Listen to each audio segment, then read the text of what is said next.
लाला किया है आपने किसी का? हाँ, 2 हलाले किए हैं मैंने, 2 का मौका मिला 2 कर लिए।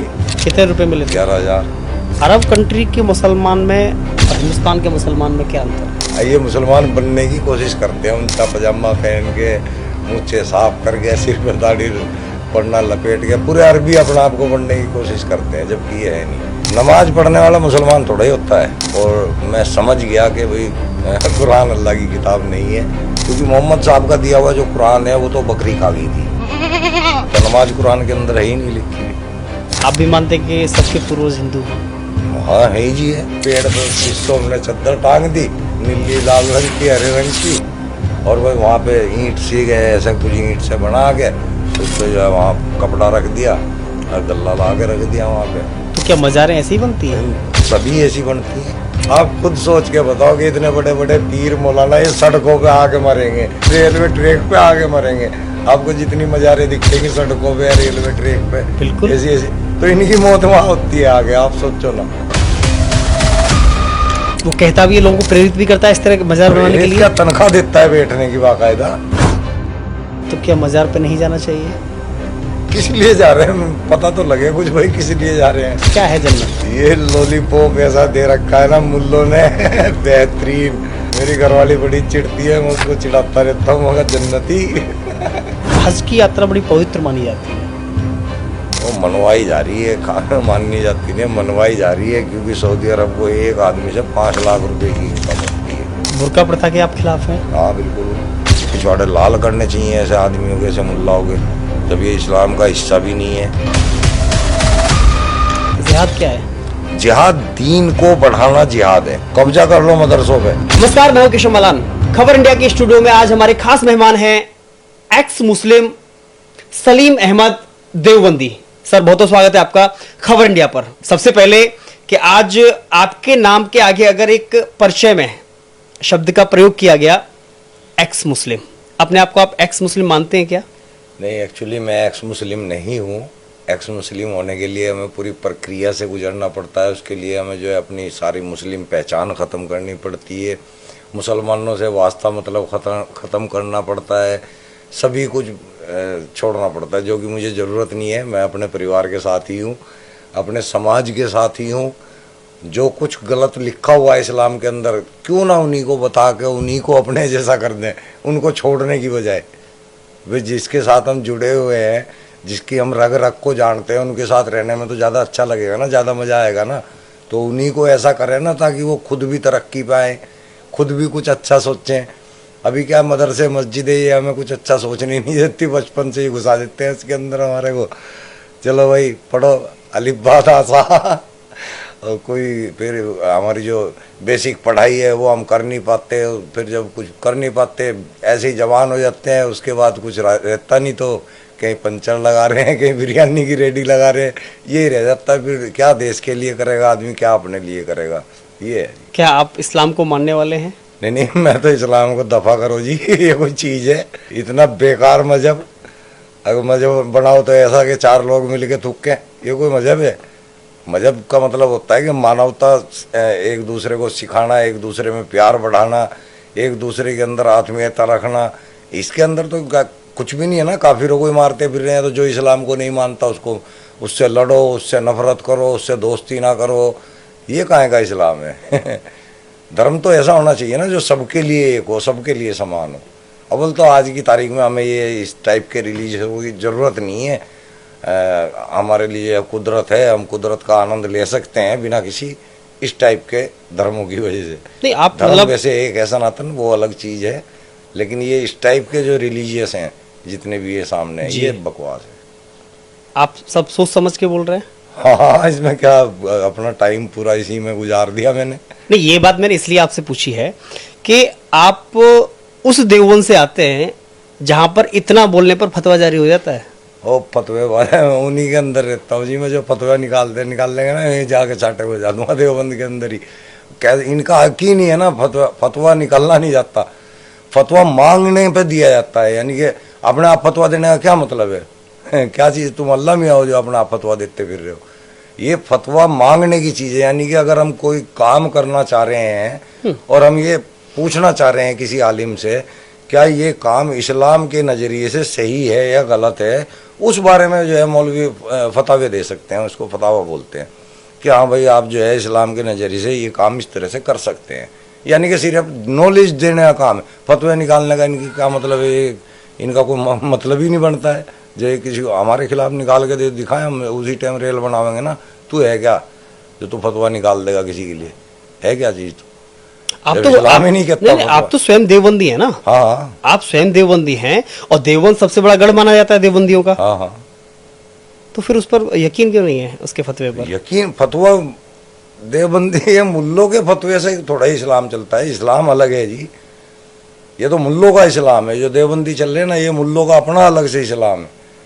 सही इस्लाम क्या है फिर? सही इस्लाम तो जो, हालांकि वो भी सही नहीं है, लेकिन जो सही इस्लाम है वो कुरान है जी। और कुरान के अंदर ही आप इतनी चीजें देख लोगे कि आज पता लग जाएगा कि इसकी जरूरत इस टाइम है नहीं है दुनिया के अंदर। ये जो मुल्ले फतावे दे दे के नई नई नई बातें निकाल के लाते हैं ना कि ये भी हराम है, ये भी बुरा है, ये भी फलाना है, ये भी डिमका है, ये सब अपनी तरफ से करते हैं और अपनी ऐसो आराम उसी फतवे के पीछे करते हैं। लोगों के सामने फतवा रख देते हैं और खुद वही काम करते हैं, मजे लेते हैं खुद। इस्लाम की जो किताब है कुरान, क्या उसमें कहीं फतवे का कोई जिक्र नहीं है क्या? नहीं, फतवा ऐसा नहीं है। फतवे का जिक्र मतलब ये है कि अगर तुम्हें कोई नॉलेज है इस्लाम के बारे में और कोई तुमसे जानकारी मांग रहा है कि भाई ये काम इस्लाम के अनुसार है कि इस्लाम के खिलाफ है, तो तुम उसको बता सकते हो कि भाई ये अनुसार है या खिलाफ है। फतवे का यही मतलब है, इसके अलावा और कुछ नहीं। ये फतवा नहीं है कि आज के बाद कोई इसके साथ ऐसे नहीं करेगा, आज के बाद इसकी बायकाट करती है, ये फतवे नहीं है। ये जबरदस्ती की गुंडागर्दी है, दादागिरी है। आप करके दिखाओ ना, अब सरकार ऐसी है ना, आप करके दिखाओ गुंडागर्दी दादागिरी, और हम जैसों के साथ करके दिखाओ। अनजान जिनको पता नहीं होता, इस्लाम की जानकारी नहीं होती, उसके खिलाफ निकाल देंगे फतवा, उसको चोर कह देंगे, चोर बिरादरी का चोर बना देते हैं उसको, कि फिर उससे कोई बिरादरी वाला रिश्ता नहीं रखेगा, कोई मतलब नहीं रखेगा, शादी ब्याह में नहीं बुलाएंगे, मतलब उसको चोर बोल देते हैं। पर हमारे जैसे आदमी को नहीं बोल सकते, क्योंकि इनको पता है कि ये एक एक लाइन जानते हैं, आगे पकड़ लेंगे। आपके खिलाफ कभी फतवा जारी हुआ कोई? नहीं हुआ, ना हो सकता, गारंटी देता हूँ, आप भी देख लेना। या आप धमकी जितना मर्जी बोल लेंगे हम। ये धमकी दे रहे हैं आप? धमकी क्या है, हम आजाद देश के अंदर रहते हैं। ये हम तो सच की तबलीग कर रहे हैं ना, रेफरेंस के साथ। अगर हम अब कोई गलत काम करेंगे, गलत बात बोल लेंगे, अपनी तरफ से कोई इस्लाम को बदनाम करेंगे जी, तो हमारे सामने सैकड़ों आदमी खड़े हो जाएंगे आगे के, तो भाई इस्लाम को बदनाम कर रहा है।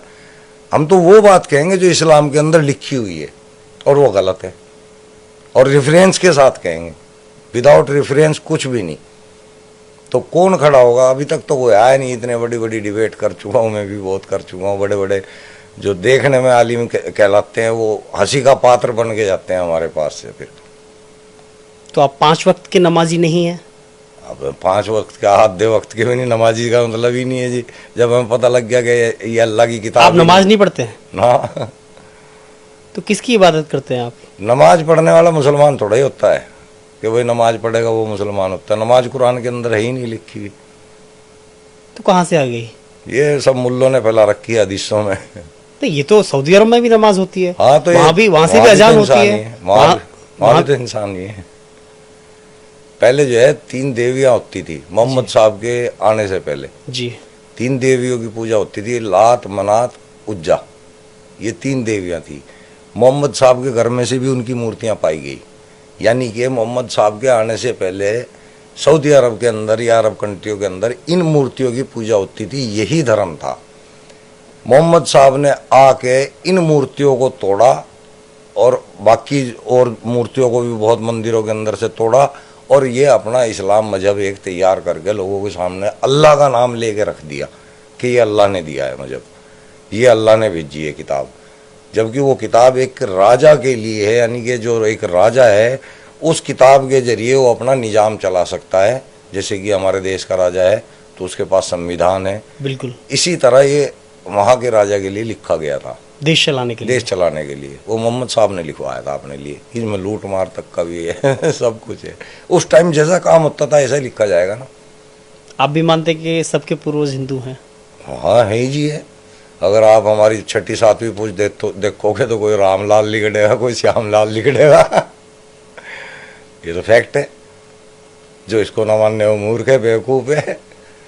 यहाँ पे तो कोई मुस्लिम था ही नहीं ना, बाहर से आक्रांता आए और वो आक्रांता उन्होंने यहाँ के लोगों को जो है तब्दील किया, कुछ मार काट के, कुछ जो है डरा के, और नकली जो है मिट्टी मिट्टी बातें इस्लाम की बता के लोगों को अपनी साइड करते चले गए। इस तरह ये मजहब फैलता चला गया, अब ये सिमटता जा रहा है। नहीं, बार बार अगर इस्लाम पर जब बहस होती है कि इस्लाम इतना विस्तार क्यों ले रहा है, आज 57-58 देशों में अगर इस्लाम है, इस्लामिक कंट्री हैं, तो उनका कहना होता है, जो मौलवी होते हैं या जो बड़े लोग होते हैं मुस्लिम समाज के, उनका मानना होता है कि आज लोग अपना रहे हैं और इतनी बड़ी संख्या में, तभी तो देश बनते जा रहे हैं। फिर वही बात आ जाती है ना कि बड़ी संख्या या तेजी से फैलने को आदमी सोचते हैं कि ये अच्छी बात है, अच्छी चीज़ है, तेजी से फैल रही है, बड़ी संख्या में फैल रही है।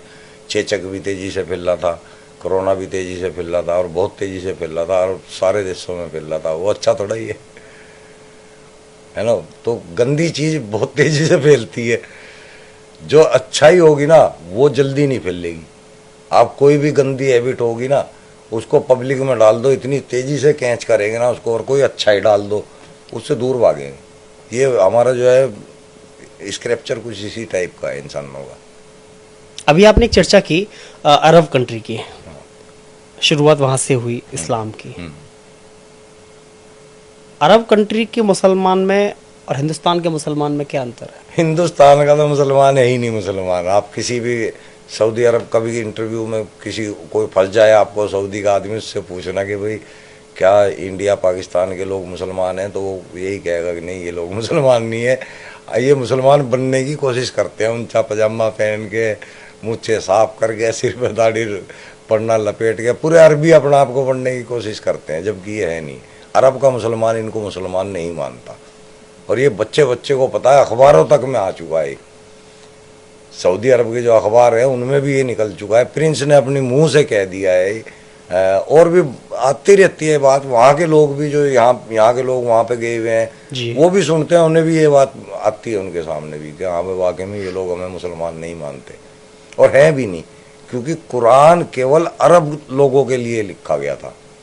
कुरान के अंदर ये हदीसों के अंदर भी है, कुरान के अंदर भी है कि हमने इसको अरबी जुबान के अंदर इसलिए नाजिल किया ताकि तुम लोग इसको समझ सको और इस निज़ाम को चलाओ। तो ये तो औरों के लिए है ही नहीं ना, ये अरबी लोगों के लिए है। आपने कुरान पढ़ी है?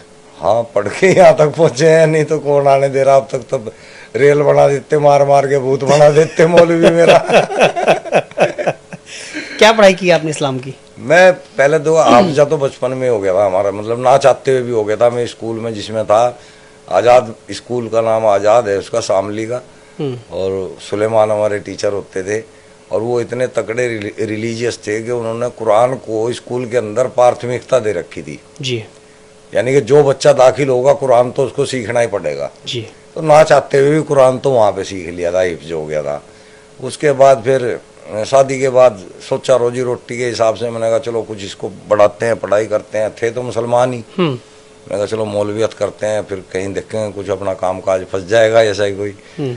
तो फिर मौलवियत की, उसके बावजूद इमाम वगैरह बना, और फिर दरगाह वगैरह पे भी बैठा वक़्फ़ बोर्ड की तरफ से, वहाँ पे जॉब रही मेरी। वहाँ पे रह के थोड़ा सा मतलब कुछ घटनाएं ऐसी घटी थी जिसकी वजह से मेरा ध्यान इन बातों की तरफ गया, और मैं समझ गया कि भाई कुरान अल्लाह की किताब नहीं है। उसके बाद फिर मैंने थोड़ा लोगों को आहिस्ता आहिस्ता ग्राउंड पे बोलना शुरू कर दिया था। वहाँ फिर वक़्फ़ बोर्ड तक भी ये बात चली गई, फिर उन्होंने मुझे हटा दिया। तो मेरा दिल तो वैसे ही नहीं था, हट तो मैं अंदर से ही चुका था इन चीज़ों से जी। फिर मैं कहा भाई काम धंधा तो करना पड़ेगा। फिर मैं लोनी अपने परिवार के बीच आया, वहाँ पे आगे फिर मैंने दुकान खोल ली, और तब से बस काम कर रहा हूँ। और फेसबुक के ज़रिए, उस टाइम फेसबुक चला ही था जब मैं भी वहाँ पे अकाउंट बना के मैं अपना अल्लाह मियाँ के बारे में लिखने लगा, तब से लेके चल रहा है।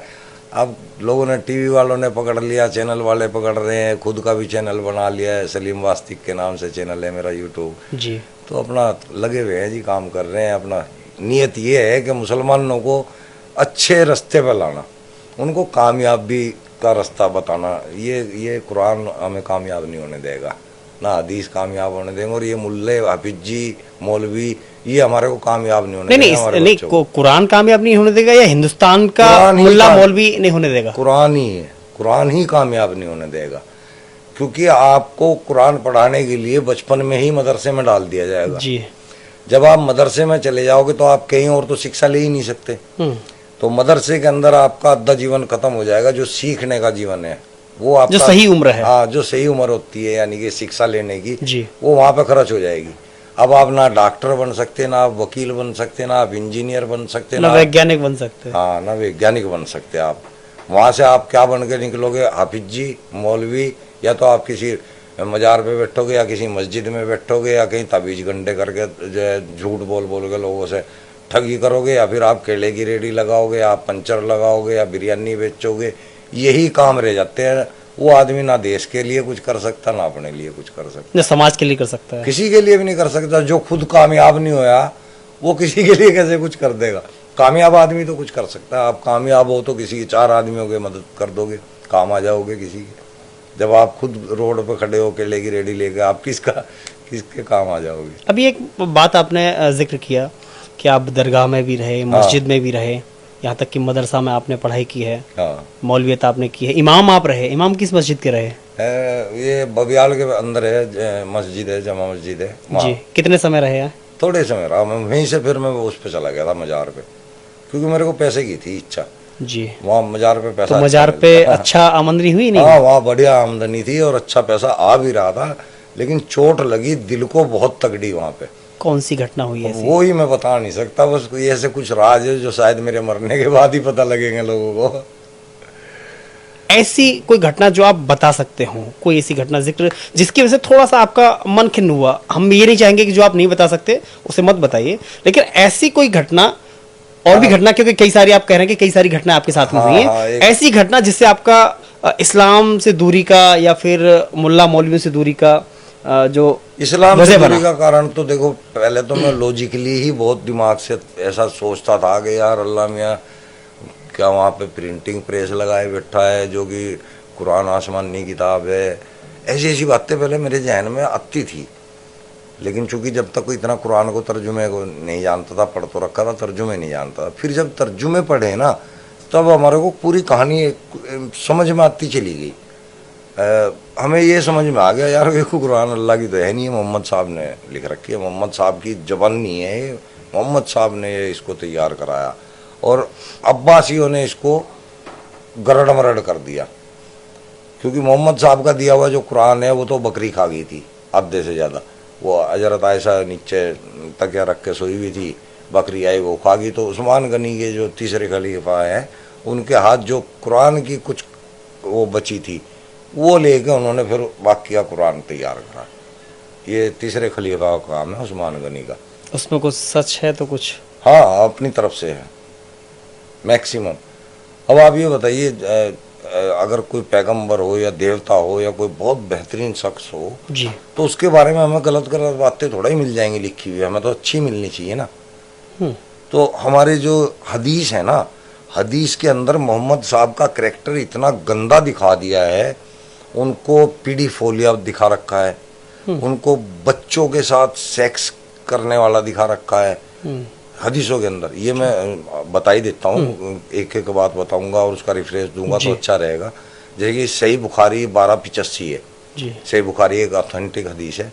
उसके अंदर ये बात दिखा रखी है कि उम्मे कुलसूम जो उनकी बेटी थी वो मरी हुई कब्र के अंदर पड़ी थी। तो मोहम्मद साहब ने खड़े होकर पूछा, भाई कल रात से जिसने अपनी बीवी के साथ सेक्स ना किया हो वो आदमी कब्र के नीचे उतरे। भाई ऐसा क्या काम कराना चाह रहे थे मोहम्मद साहब एक रात के रुके हुए बंदे से जो उसको कब्र में उतार रहे थे? भाई तुम किसी पाक आदमी को पूछ लो, कोई पाक हो ना पाक हो, बता दो, वो नीचे उतर जाओ। जो वजू से हो वो नीचे आ जाओ। वो पूछ रहे हैं कौन कल रात का रुका हुआ है जिसने अपनी बीवी के साथ सेक्स ना किया हो, वो नीचे उतर जाओ। तो ये कितनी गंदी बात है, ये हदीस के अंदर लिखी हुई है। मोहम्मद साहब ने कुत्तों को मारने के आदेश दे दिए, काले कुत्तों को मार दो, है ना। तो ये ऐसी ऐसी हदीस से दे रखी हैं। मोहम्मद साहब एक 1.5 साल की बच्ची जो किसी साहबी के घर में गए तो वो वहाँ फर्श पे घूम रही थी, उसका नाम उम्मे हबीबा था बच्ची का, 1.5 साल की उम्र थी उसकी। उसको देख के कह रहे हैं कि भाई काश जब वो ये बच्ची जवान होगी और मैं जिंदा रहा तो मैं इससे निकाह करूँगा, शादी करूँगा।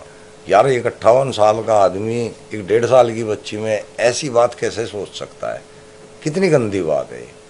1.5 साल की बच्ची को देख के तो प्यार आता है, उसको गोद में खिलाने को दिल करता है, उसमें तो पोते पोतियों वाली फीलिंग आती है, गले लगाने का मन होता है बच्ची उसको को। कहाँ उसकी नजर जा रही कि वो उसको कह रहा कि भाई मैं इससे निकाह करूंगा अगर ये जवान होगी? कहाँ किस जगह पे उसकी नजर जा रही थी उस बच्ची की? यार ये पैगंबर है?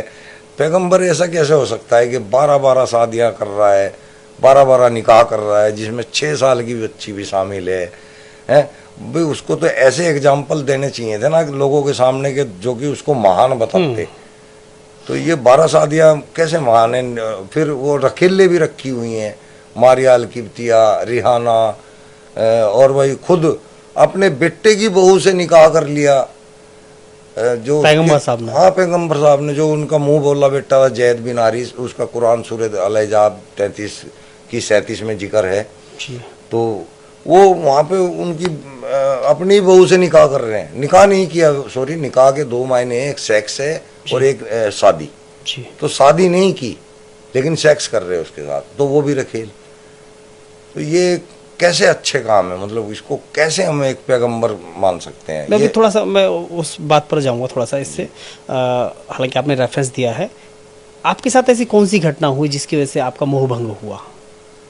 हाँ, वो मेन घटना तो मैं कभी किसी को बताई नहीं आज तक भी, लेकिन जो और भी और घटना बहुत सारी घटनाएं हैं। मैं जब मजार एक दो घटना का कोई जिक्र करिए। मैं मजार पे बैठा हुआ था जी, तो वहाँ कोई एक क्रिमिनल आदमी था, उसकी बीवी मेरे पास आई थी रोती हुई, और उसका भाई मेरे उसके साथ था।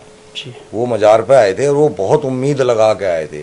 वो औरत तड़प रही थी, गरीब थी, परेशान थी। उसका जो आदमी था वो क्रिमिनल था और पैसा बर्बाद बाहर करता था किसी और औरत के साथ, और उसका हाल बुरा रखता था। वो मुसलमान थी।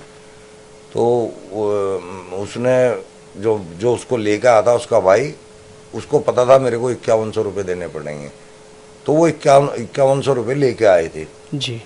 अब उसकी औरत की हालत इतनी खराब थी कि वो 5100 रुपये कहीं से कर्जा लेके आई थी, कुछ बेच के अपना रख के कोई चीज़ सुनने की। तब वो 5100 रुपये लेके आई थी। मेरे को इस बात का पता नहीं था। मैंने उससे 5100 रुपये ले लिए और अपना वही जिस तरह बाबे करते हैं वहाँ उल्टा पुल्टा ले जाके चीनी मंगा, और उस चीनी को जो है इस तरह चाय में घोल के उसको पिलाती रही है, वो ठीक हो जाएगा। वो फिर बेचारी 15 दिन के बाद फिर दोबारा से आई, तो बोली वो घर तो आना शुरू हो गया। मतलब वो आता नहीं था, वो तुक्के लगते हैं ना हमारे, लग जाता है। कह रही घर तो आना शुरू हो गया बाबा जी, बस किसी तरह कर दो, इस तरह और कर दो। तो मैंने फिर वो 5100 रुपये की फीस फिर बाद में रख दी। अच्छा, तो वो रोने लगी, वैसे कह लगी बाबा जी मैं करूँगी इंतजाम, कुछ भी हो। आंसू आगे उसके, चली गई। फिर वो उसका भाई फिर बाद में 1-8 दिन बाद में आया, तो वो कहने लगा जी मैं पैसे का अरेंजमेंट करके ला रहा हूँ, और वो इस तरह बस फिर उसने मुझे बैठ के उसके बारे में बात बताई, औरत के बारे में जी। उसके भाई ने? हाँ, उसके भाई ने, कि ये मेरी सगी बहन है और ये इतनी ज़्यादा दुखी है कि इसके घर वाले के पास पैसा तो बहुत है, लेकिन इसकी हालत ऐसी है कि घर में दूध के पाउडर से चाय बना के चाय पीते हैं। मैं कहा भाई मेरे को 5100 रुपये कहाँ से ला के दिए इसने, और दोबारा भी ला के दे रही है। कह लगे वो अपनी वो चीज़ रखाई, कोई पता नहीं नाक की कान की क्या रखाई थी। और मैं कहा यार ये तो बहुत बुरा काम हुआ, और मैं इसको ठग रहा हूँ, मैं उसको ठग रहा हूँ, और वो कैसी हालत के अंदर में मुझे पैसा ला के दे रही है। बस मैं उसी टाइम उसको फिर बुलवाया, उसको मैंने वे पैसे भी दिए, और पैसे देने के बाद फिर उसको बताया, मैं कहा देख इस तरह किसी मजार पे मत जाइयो, ये सब ढोंग है, तू काम कुछ ऐसा कर के तेरा घरवाला तेरी तरफ को आए, खुद कोई ऐसा काम कर, खुद कोई ऐसी जुगत बिड़ा, खुद कोई ऐसी टेक्निक लगा के वो तेरी तरफ को खींच के आए, और कोई नहीं ला सकता मैंने कहा दुनिया के अंदर। तो तब उसको समझ में आई, पता नहीं कितनी समझ में आई। मैंने तो अपनी तरफ से कोशिश की, उसके बाद मुझे पता नहीं उनका क्या हुआ क्या नहीं हुआ। तो मेरी तो ये थोड़ी थोड़ी बातें फैल गई थी, तब से फिर मुझे हटा दिया था वहाँ से। उसके बाद से हटते फिर मैं अपनी दुकान पे आ गया था। आपको ये सब किसने सिखाया कि ढोंग विद्या और इस तरह से पैसा लेना और इस तरह से टोटके करना? ये किताब आती है, किताबों के अंदर। नहीं, आपको किसने सिखाया? नहीं, मुझे तो, मैं तो चूंकि जब मौलवियत कर चुका था तो इसमें सब कुछ आदमी खुद ही सीख लेता है। और एक मेरे बहनोई भी थे, शान मोहम्मद जो नाम है, वो वजीफे वगैरह खींचते थे, तो उनसे भी मैंने काफ़ी कुछ सीखा हुआ था। वो बहुत ज़्यादा रिलीजियस थे और वो उनकी डेथ हो चुकी है, इंतकाल हो चुका है। जी।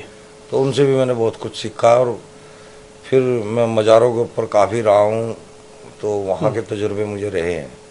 नहीं, ये बात मैं इसलिए पूछ रहा हूँ कि एक विद्या कोई सीखना वो समझ आता है, लेकिन आप ठगने की विद्या अगर सीख रहे हैं तो क्या ऐसा बाकी मदरसों पर या मज़ारों पर ऐसा ही होता था क्या? हाँ, सभी पे होता था, नहीं होता भी है, सभी पे ऐसे ही होता है। आप कहीं कोई भी मज़ार पे जाओगे, आप उसको फुड़वा दो मज़ार को, अगर आप डरते हो फोड़ने से, मेरे से फुड़वा लो, मैं फोड़ दूंगा। उसके अंदर से ईंट पत्थर के अलावा और कुछ नहीं निकलेगा। वहाँ कोई पीर बाबा नहीं पड़ा हुआ, वहाँ कई ने तो गधे दाब रखे हैं वहाँ पे। कहाँ की बात कर रहे हैं आप? हर जगह मज़ारों की बात कर रहा हूँ। आपको क्या गारंटी है कि उसके अंदर कोई आदमी दफन है? मैंने कई मज़ार खुद अपने बनाए हैं, जो कि आज वहाँ पे गल्ला रखा हुआ है, जो कि मैं पेड़ के नीचे मज़ार बना के आया था। अब वहाँ पे गल्ला भी रखा हुआ, बढ़िया कमाई हो रही है। वहाँ बाबा बैठ गया जाके एक, मैं उसको बोल रहा, मैं गया था बीच में, मैं कहा ये मैंने बनाई थी, मैंने कहा उसको बता रहा, मैं कहा ये ईंटें मैंने रखी थी यहाँ पे ला के। चूँकि वो पेड़ इतना शानदार था ना, रात को भयानक सा पेड़ है, और रोड के ऊपर पूरा रोड घेर रखा है इसने। मैं निकलता, बाइक से निकल रहा था, मैंने देखा, मैं यार लोकेशन बड़ी शानदार है। तो मैंने वहाँ, मेरा एक राजा था अंटाले का, खेलन मालन का, वो दोस्त था मेरा, चिल्ला था मेरा। मैं कहा भाई यहाँ जुगत बिठाओ, यहाँ सेटिंग बनाओ। उसने कहा कि ले अभी बना देते हैं।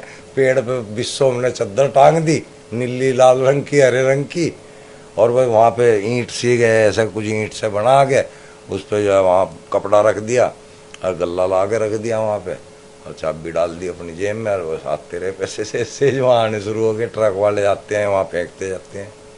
तो बढ़िया चल रहा है वहाँ धंधा। ये खुद मेरा तैयार करा हुआ है, नारायणगढ़ रोड पे। तो क्या मज़ारें ऐसी ही बनती हैं? सभी ऐसी बनती हैं। क्या इससे तो बताओ आप, तो आप खुद सोच के बताओ कि इतने बड़े बड़े पीर मौलाना ये सड़कों पे आके मरेंगे, रेलवे ट्रैक पे आके मरेंगे। आपको जितनी मज़ारें दिखेंगी सड़कों पे या रेलवे ट्रैक पे, बिल्कुल ऐसी ऐसी, तो इनकी मौत वहाँ होती है आगे। आप सोचो ना, ये तो लॉजिक भी लगा सकता है आदमी के, यार वो साला यहाँ स्टेशन पे आके मरा था क्या, कि अभी रेलवे सरकार, ट्रैक पे आके मरा था क्या? अगर अभी सरकार उसे हटाने की बात करे तो बवाल हो जाएगा। हाँ, तो ये दुकान, अगले की दुकान आप छेड़ोगे, उसकी दुकानदारी छेड़ोगे, तो वो बवाल तो करेगा ही। उनकी तो रोजी रोटी है ना ये। बहुत से लोग तो अपनी जमीन खरीद के उस पर मज़ार बना देते हैं, खुद की जमीन खरीद के बना देते हैं। अभी टीवी पे हमारी पीछे डिबेट हुई थी, वो पंजाब का एक शेर सिंह नाम का बंदा खादिम बैठा हुआ है, वो बना के उसने अपनी कई 1000 गज जमीन है, वो उसके अंदर मज़ार बना रखा, वो लाखों रुपए कमा रहा है, वहाँ मजे कर रहा है। हमने उसकी धज्जियाँ उड़ाई है न्यूज नेशन टीवी के ऊपर। ऐसे धंधे चल रहे हैं। क्या इस संबंध में किसी के द्वारा कोई गाइडलाइन जारी होती है किसी मस्जिद से, या गाइडलाइन किसी तो नहीं है कि नहीं आप वहाँ पे ऐसी जगह पे मज़ार बनाइए, या ये हमारे वक्फ बोर्ड करता है जी? ये वक्फ बोर्ड का काम है। कैसे? ये जितनी भी मज़ारें वगैरह होती है ना, इनको वक्फ बोर्ड ही कंट्रोल करता है। इनमें फंडिंग भी वक्फ बोर्ड ही करता है, और इनसे जो पैसा आता है उस पर आधे से ज्यादा हक तो इसी का वक्फ बोर्ड का ही होता है।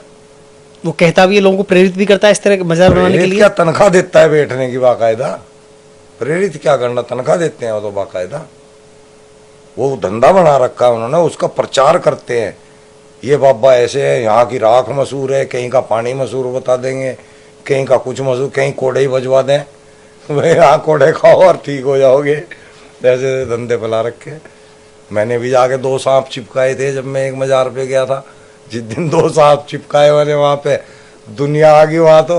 अब उनको क्या पता ये सांप कैसे पड़े यहाँ पे, वो हिल ही नहीं सकते थे। वहाँ मैंने चिपका रखे थे, 500-500 रुपये के शामली में मिल जाते हैं सांप। तो क्या मज़ार पे नहीं जाना चाहिए? किस लिए जा रहे हैं पता तो लगे कुछ, भाई किस लिए जा रहे हैं।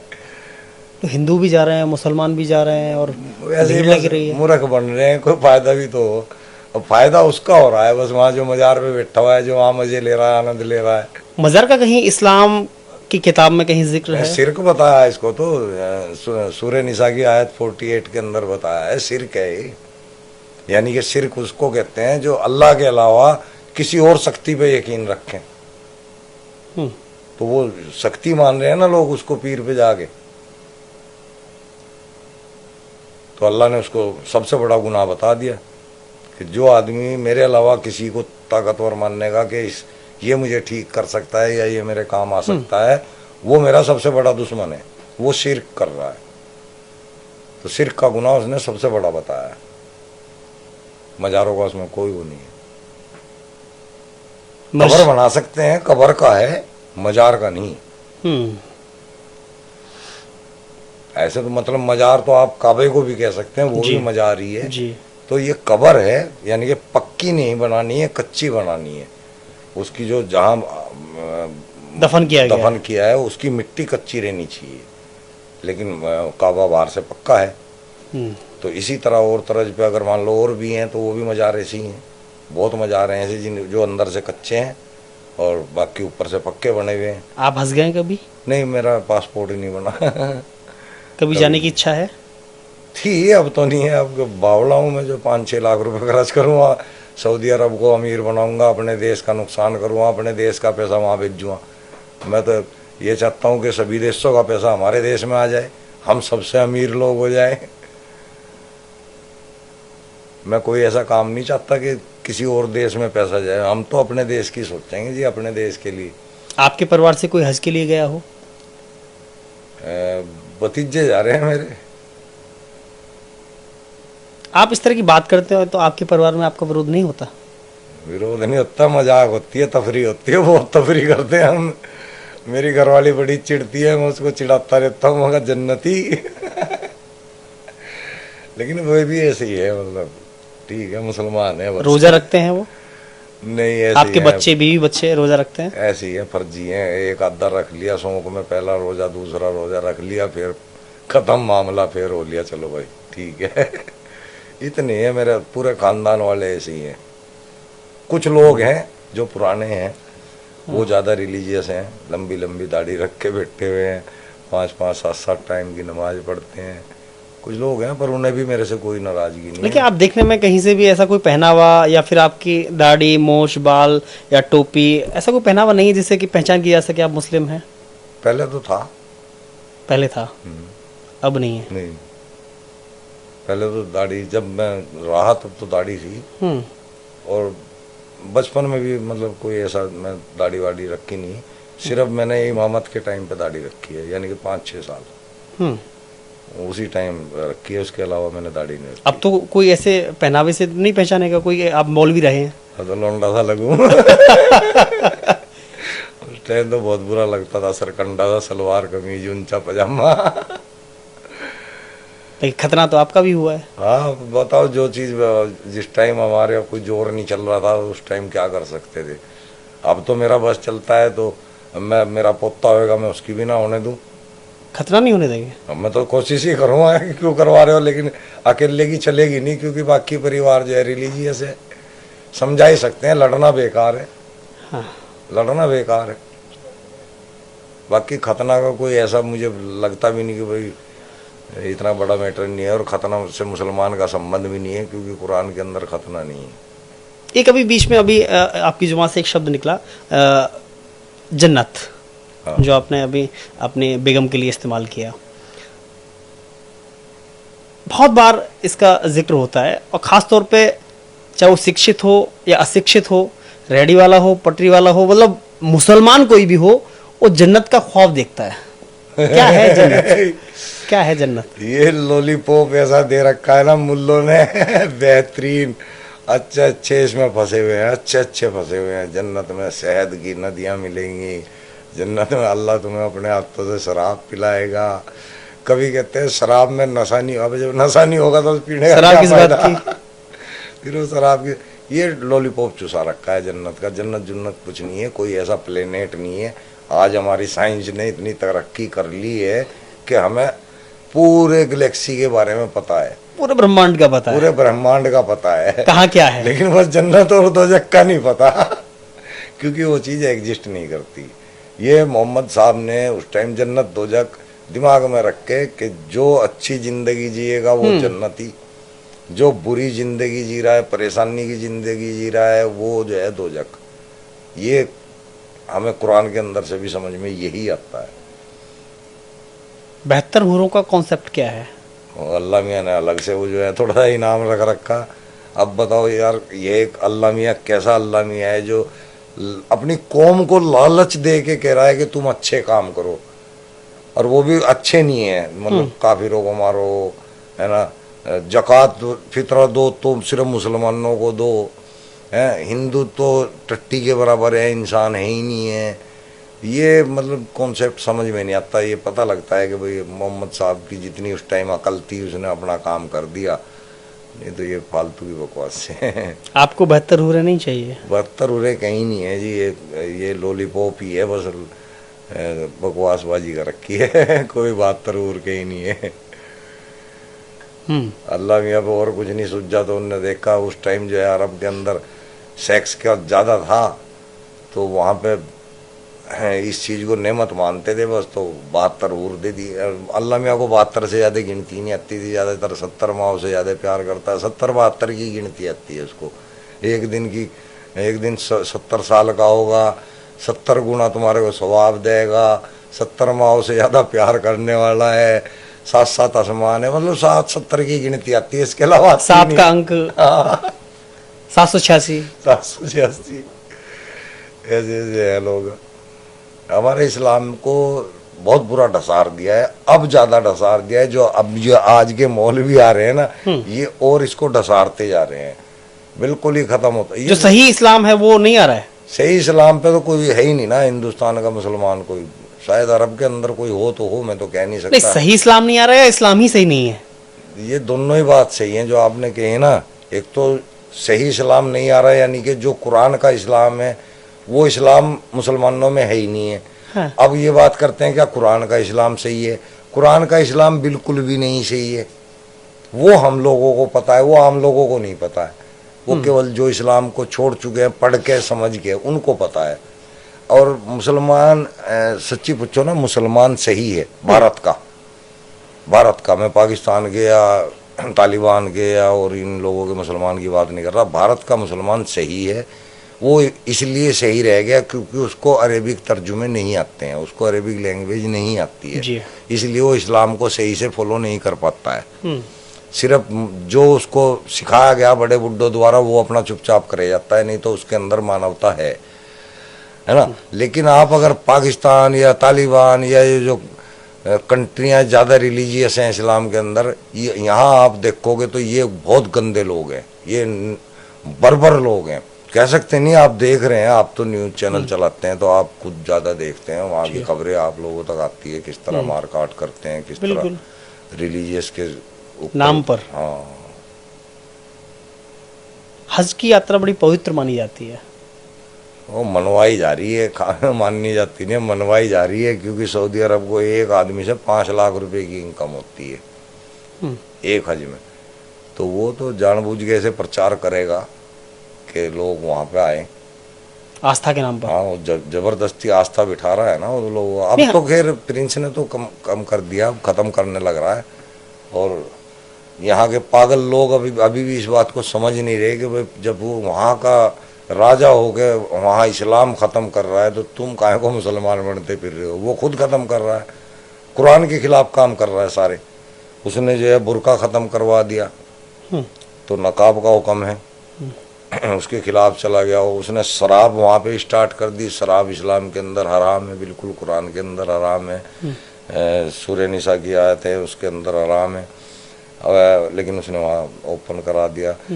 कुरान के अंदर म्यूजिक हराम है, डांस करना हराम है, गाने गाना हराम है, उसने वहाँ पे सब कुछ चालू करा दिया। सिनेमा हॉल चालू करा दिए, वहाँ पे जुआ खेलना हराम है कुरान के अंदर, है ना। उसने वहाँ जुए घर बना दिए हैं। औरत का मतलब बिल्कुल बिंदास कर दिया वहाँ उसने सबको लोगों को। पिछले 1-2 साल की हम बात करें तो एक विवादित कई सारे वीडियोस सोशल मीडिया पर आए जो कि हज यात्रा से आए, जहाँ पर इतनी पवित्र जगह पर मुस्लिम महिलाओं के साथ में जो बदतमीजियां हुई हैं, जो अभद्रता हुई है, जो अश्लीलता हुई है, के अंदर ही इस्लाम नहीं है, यानी कि वो खुद भी इस्लाम को एक्सेप्ट नहीं कर रहे हैं। और इस्लाम के अंदर औरत की इज्जत है भी नहीं है। औरत को तो एक खेती बता दिया गया है इस्लाम के अंदर। औरत की ना तो औकात इस ज़मीन पे है और ना ही औरत की औकात आखिरत के अंदर अल्लाह ने बयान की है कोई। वहाँ पे भी औरत को सिर्फ जो है अपने आदमी के लिए जो 72 उरे मिलेंगी उनकी टाइमिंग फिक्स करनी है औरत को, उनकी सरदार बनेगी वो, उसके अलावा उसका जन्नत में कोई काम नहीं है। और यहाँ पे भी जब तक रहेगी अब पर्दे के अंदर रहेगी, अपने आदमी की इजाज़त के बगैर कहीं जा नहीं सकती, आ नहीं सकती, बेटी होगी तो बिना इजाज़त के कुछ कर नहीं सकती, सुंदर कपड़े नहीं पहन के बाहर घूम सकती, है ना, बिना पर्दे के बाहर नहीं निकल सकती, अपनी मर्जी से शादी नहीं कर सकती, हक ही नहीं है। गवाही उनकी आधी बता दी है, औकात उनकी आधी बता दी है। तो कह रहे हम इतना सम्मान देते हैं कि उसकी आंखें भी नजर ना आए, कहाँ किसी सम्मान देते को हैं? बुर्का और पर्दा इतना रखा जाता ये है। सम्मान है कि मतलब मैं आपको कह दूं कि भाई आप जो है अपना सब कुछ ढक के जाना, यहाँ कोई आपको लड़की पकड़ ना ले, ये कोई सम्मान है? सम्मान तो है जा तैयार हो के निकल के जा, मुझे गर्व है तेरे पे कि तू मेरे साथ रहेगी। बुर्का प्रथा के आप खिलाफ हैं? हाँ बिल्कुल हूँ, हलाला के बहुत तगड़ा खिलाफ हूँ। हलाला किया है आपने किसी का? हाँ 2 हलाले किए हैं मैंने, जब मजार पे था 2 हलाले किए हैं, 2 का मौका मिला 2 कर लिए। कितने रुपए मिले थे? 11,000। एक से या दोनों से? एक से 11,000 लगातार ही किए थे मैंने, कोई 2-3 महीने के अंदर। ये फीस थी आपकी? हाँ उस टाइम तो मैं ज़्यादा समझ रहा था इस फीस को। हलाला के नाम पर दूसरी महिला के साथ में संबंध बनाने में आपको नहीं शर्म की नहीं, शर्म नहीं आई? नहीं, इसमें कोई शर्म की बात नहीं, ये तो हमारे इस्लाम के अंदर है ना। कुरान 230 सूरह बकरा की 230 नंबर आए थे, वहाँ पे इसका जिक्र है हलाला करने का, तो उसी का प्रोसेस हमने पूरा किया है। तो हमने तो एक रिलीजियस काम किया है उस टाइम। अगर आज आपको हलाला करने के लिए बोला जाए, करेंगे आप? आज मैं उल्टा हो जाऊंगा, मना कर दूंगा और ये कहूंगा कि बेटे तू क्यों इस धंधे में पड़ रही है, जहाँ अपना अगर घर वाले के साथ रहना है रह, किसी इस्लाम को मत मान। तलाक साले ने दे दी, कोई बात नहीं, गलती से निकल गई उसके मुंह से निकल जाने, जाके उसके साथ रहे, कोई समस्या नहीं है। हाँ और क्या समस्या है, कुछ भी नहीं है। देखिए इसी तीन तलाक पर जब कानून बनाती है सरकार, तो पूरे देश में मतलब उसका विरोध होता है। खास तौर पर असदुद्दीन ओवैसी मुस्लिम पर्सनल लॉ बोर्ड जैसे विरोध करते हैं। ये गलत करते हैं ना। 3 तलाक का क्या मतलब बनता है भाई? तो अगर किसी ने मान लो तलाक दे भी दिया और उनका आपस में दोबारा से दिल कर रहा है रहने का, तो तुम उसके सामने इतनी भयंकर शर्त क्यों रख रहे हो? दूसरे के सामने तुम उसकी बीवी को गिरवा रहे हो। इच्छा हो या ना हो फिर उसको जाना ही पड़ेगा। ये औरत को भी तुम जो है दागदार कर रहे हो, एक औरत को भी। और फिर कह रहे हो महिलाओं का सम्मान हम, फिर तुम कह रहे हो कि हम महिलाओं का सम्मान करते हैं। ये काहे का सम्मान है भाई? अगर बंदे ने गलती कर दी है, बंदे ने तलाक दे दी है, तो उसका चबूतरा चौड़ा करवाओ ना, औरत का क्यों करवा रहे हो? सरकार ने 3 तलाक कानून बना के ठीक किया। हाँ बिल्कुल बेहतरीन चीज की है, हम तो सपोर्ट करते हैं। जो भी काम अच्छा होगा उसको सपोर्ट करना चाहिए। और इससे कोई भी मुसलमान औरत खड़ी होकर बता दो कि अच्छी बात है कि नहीं है, खिलाफ अगर बोल लेगी तो इसका मतलब वो बेवकूफ़ औरत है, क्योंकि 3 तलाक का मसला औरत के ही फायदे का है। सही बात है भाई। आदमी तो 2 मिनट में कह देता है तलाक तलाक तलाक। अब भुगतेगा उसको कौन? वो बेचारी औरत, चाहे इधर से हाँ चाहे उधर से। अच्छा ये तो देखो, ये तो होगी ये बात। अब मान लो जिसके साथ हलाला गया, मान लो मेरे साथ हलाला हुआ था, अब चलो ऐसा नहीं हुआ कि प्रेगनेंसी रही हो उसको, अगर रह जाती उस औरत को प्रेगनेंसी, तो उस बच्चे की किस्मत कैसी होती? मतलब वो किसको बाप कहेगा? मेरे को कहेगा, उसको कहेगा, वो तो एक नाजायज ही हो गया ना। उसकी क्या गलती है? तो उसके जिंदगी भर जब तक पता लगेगा उसको हलाला की पैदाइश बोल लो जाएंगे लोग बाग, ये हलाला की पैदाइश है, ये हलाला। मैं थोड़ा सा इस पर डीप जाऊंगा। जब आपने हलाला किया था तो सामान्य तौर पर हम देखें तो कोई भी महिला का अगर सहमति से संबंध बनाते तो ज़्यादा ठीक रहता है। अगर उसने हलाला कराया तो उस समय उसके चेहरे के भाव क्या थे, मतलब क्या कहेंगे आप? अब वो मुझे तो उस टाइम साफ दिख रहा था कि भाई ज़रूरत है, लेकिन शारीरिक संबंध बनाए बगैर हलाला भी पूरा नहीं होता। तो उसने भी स्वेच्छा से ही अपना आपको, उसको पता था कि ये प्रक्रिया करनी पड़ेगी, तो उसने मतलब कोई नाराजगी तो मुझे लगी नहीं, लेकिन मजबूरी तो दिखती है। नाराजगी तो नहीं लगी, और अगर नाराजगी लग जाए तो वो हलाला भी पूरा नहीं होता। यानी कि उसको कहीं से ये शो भी नहीं होने देना कि भाई मैं मजबूर हो के ये काम कर रही हूँ, खुशी से करना है ये काम, तभी स्वीकार होगा। तभी ये हलाला पूरा कंप्लीट माना जाएगा। इसकी तफासीर है पूरी 230 की, सूरह बकरा की 230 की अगर तफासीर में जाएंगे तो वहाँ ये बात लिखी हुई है कि जब आप उस आदमी के साथ संपर्क बनाएंगे तो वो सच्चे दिल से बनेगा। एक नहीं कई घटनाओं में, थोड़ा सा हम आखिरी पड़ाव पर चलेंगे, कई घटनाओं में जब से मोदी सरकार आई है बार बार जिक्र किया जाता है मुसलमानों के द्वारा कि यह सरकार मुसलमानों के खिलाफ में है, और कई ऐसे डिसीजन की वो चर्चा करती है, जिसमें से 3 तलाक एक अहम है, दूसरा बाबरी मस्जिद को लेकर के जो डिसीजन राम मंदिर का जो आया था, तीसरा CA NRC को लेकर के जो आया था, और चौथा भी वक्फ बोर्ड को लेकर के। क्या मानना है आपका? इनमें कोई सा भी मुझे नहीं लगता कि कहीं से भी मुसलमानों को कोई नुकसान है। अब आप ये दूसरी जो पार्टियां होती हैं ना, ये बीजेपी के खिलाफ जो है काम करती हैं उस टाइम। अब जैसे CA NRC, इसके बारे में मुसलमानों को क्या कहा गया था कि तुम लोगों के कागज चेक करे जाएंगे, बाहर कर दिया जाएगा, इस बहाने से तुम लोगों को बाहर कर दिया जाएगा, तुम्हारे पास कागज है नहीं है पुराने, और तुम सबको जो है देश से बाहर जेल में डाल फेंक दिया जाएगा। इस तरह जो है उनका विचारों की हवा टाइट कर दी जी। आज तक किसके चेक हुए हिंदू या मुस्लिम कोई भी बता दो भाई, किसके चेक हुए हैं कागज आज तक? नहीं हुए ना। बिल्कुल। वक्फ जो बिल है, इसके संशोधन के अंदर एक भी बात ऐसी नहीं है जो मुसलमानों के खिलाफ जारी हो। संशोधन हुए हैं, उसमें ये रखा गया है कि भाई कोई भी आदमी, बाहरी आदमी भी उसके अंदर जो है बोर्ड का सदस्य बन सकता है। क्या बुरी बात है इसमें? अगर एक आप लोगों की जमीन की रेख देख करने के लिए कोई और भी शामिल होना चाह रहा है तो क्या दिक्कत है? फैसला अकेला तो वो लेगा नहीं, फैसला तो पूरा बोर्ड मिलके ले।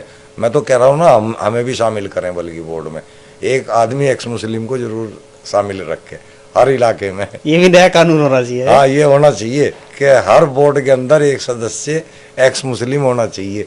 फिर देखो कोई गड़बड़ी कर ही नहीं पाएगा, हो ही नहीं सकती। फिर ये सारी जमीनें सही जगह जाएंगी, वक्फ बोर्ड का सारा पैसा मुल्लों की दाढ़ियों में से निकाल लेंगे पकड़ पकड़ के, वो सारा देश के और देश की जनता के काम आएगा। फिर जो ये अपनी ऑडी कार ले घूम रहे हैं ना, BMW ले घूम रहे हैं मुल्ले, 1 फुट की दाढ़ी रख के पहन के लोगों का बेवकूफ बना रहे हैं, सब पैसे खींच लेंगे फिर पकड़ के। राम मंदिर के फैसले पर असदुद्दीन ओवैसी आज भी कहते हैं बाबरी शहीद है, इंशाअल्लाह कयामत तक शहीद रहेगी। क्या शहीद है? बाबरी में कितने लोग नमाज पढ़ने जाते थे, वो खंडर बना रखा था।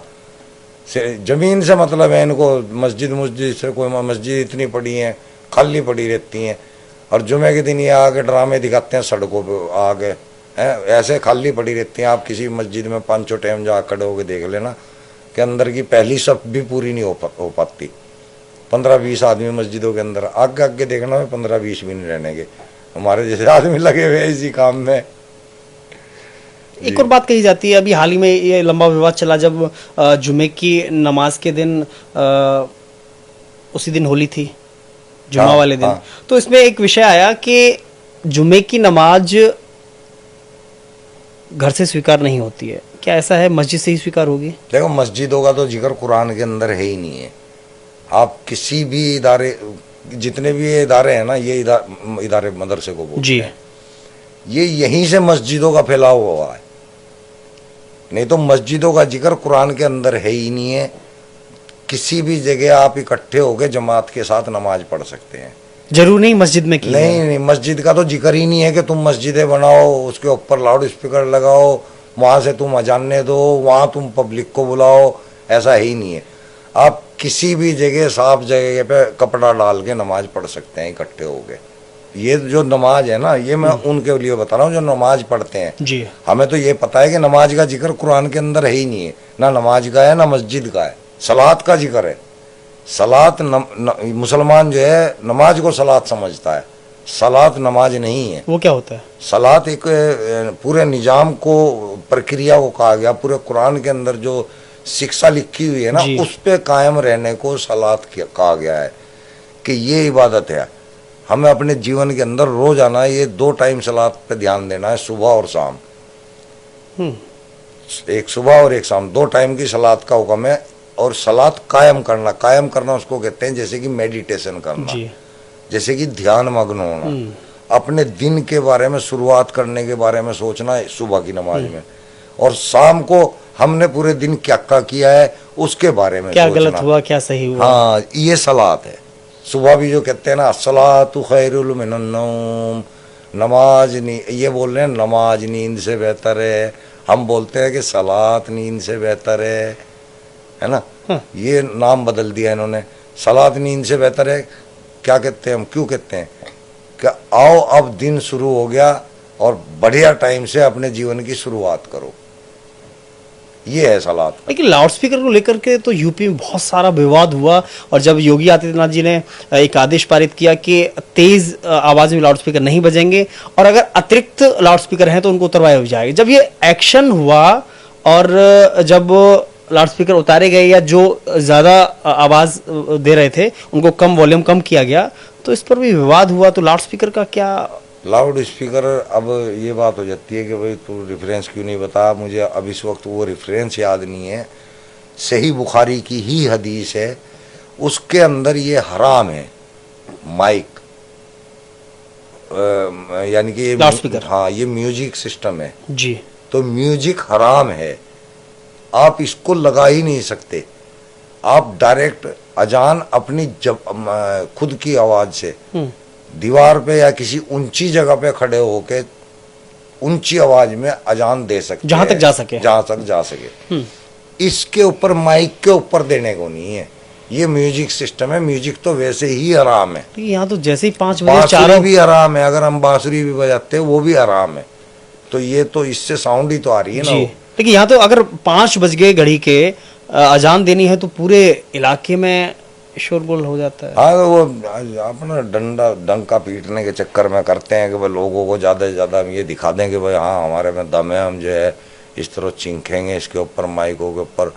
मैं तो कह रहा हूँ पिछवाड़े लाल करने चाहिए ऐसे आदमियों के, ऐसे मुल्लाओं के, जब ये इस्लाम का हिस्सा भी नहीं है और तुम इसको ज़बरदस्ती। भाई वहाँ पे जरूरी थोड़ा ही सारे तुम ही हो, और भी लोग हैं, उनका भी ध्यान रखो, उनको दिक्कत होती है ना। तुम्हारा घर किसी मंदिर के आस पास हो जाए, वहां से जब आरती आती है तुम्हारे को भी तंगी होती है ना जी। तो तुम भी तो दूसरों की देखो ना कि भाई उनको भी अगर तुम्हें चलो माइक लगा भी लिए, इस्लाम को तो तुम मानते ही नहीं वैसे ही, माइक लगा भी लिए तो उनकी आवाज़ इतनी मध्यम कर लो ताकि सिर्फ घरों तक आवाज़ चली जाए। जिसने पढ़ना है वो टाइम देखता रहता है जी, जिसने नमाज पढ़नी है समय पे जाएगा। हाँ, वो समय को देखता रहता है, हल्की सी आवाज़ भी उसको आ जाएगी। समय निश्चित होता है नमाज का। हाँ जी, तो ये किसी तो मस्जिद में। पागलपंती है, इसको तो हटवाना चाहिए हर किसी को, सभी पे। मैं तो कह रहा हूँ हर जगह से, मंदिरों पे से भी, सब पे से हटाओ।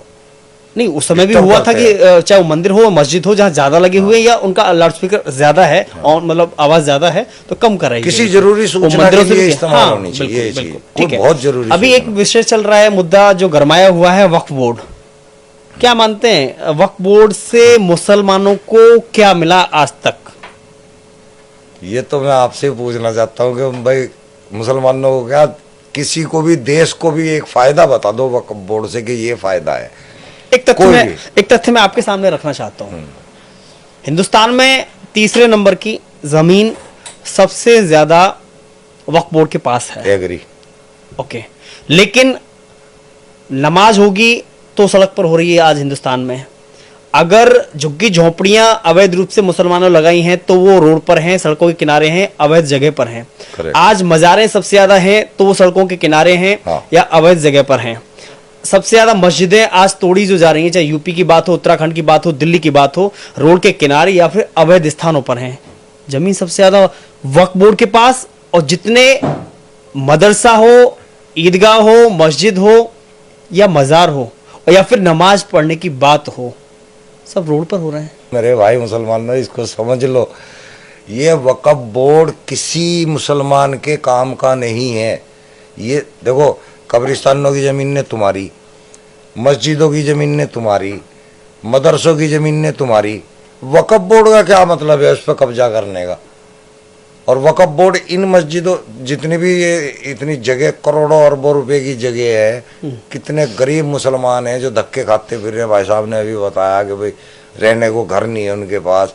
कभी किसी वक्फ बोर्ड वालों ने किसी गरीब को घर दिया?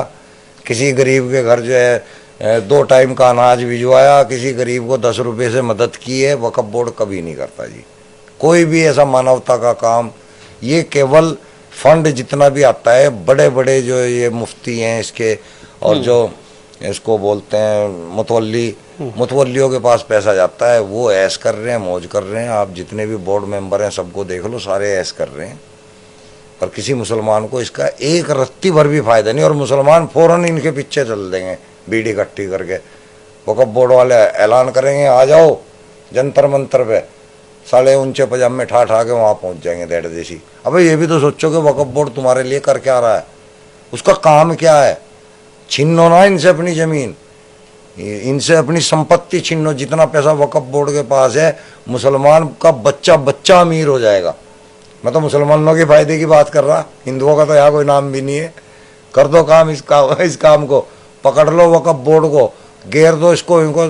हर आदमी जितने भी मुसलमान है बेघर, चढ़ जाओ छाती पे को, ये जमीन हमारी है, हमारे बाप दादा की, छोड़ दो, लेके हटो। जितना पैसा वक्फ बोर्ड के पास है छीन लो सारे मुसलमान, ये सब तुम्हारा हक है, ले लो। ठीक है। अब मैं एक सवाल पर आता हूँ, क्योंकि आप उत्तर प्रदेश से आते हैं, यूपी के मुखिया योगी आदित्यनाथ हैं। जब से उनकी सरकार आई है तब से बार बार 2-3 चीज़ों पर फोकस करके ये कहा जाता है कि योगी सरकार मुसलमानों के खिलाफ है। चाहे वो बुलडोजर नीति की बात हो, चाहे वो अतीक एनकाउंटर की बात, अतीक की जो हत्या हुई, और चाहे वो आपके मुख्तार अंसारी की बात हो। बहुत सारे एनकाउंटर हुए हैं अपराधियों के, या पत्थरबाजों पर कार्रवाई की बात हो, सार्वजनिक पोस्टर लगाने की बात हो।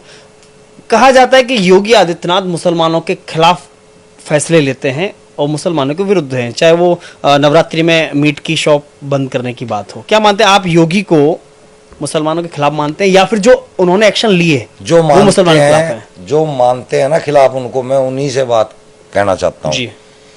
मुख्तार अंसारी का रिकॉर्ड देख लो, वो 1 नंबर का क्रिमिनल था, बहुत भयंकर क्रिमिनल। इसी तरह ये दूसरा जो आपने बताया अतीक, इसका आप रिकॉर्ड देख लो, ये सरगना था जी।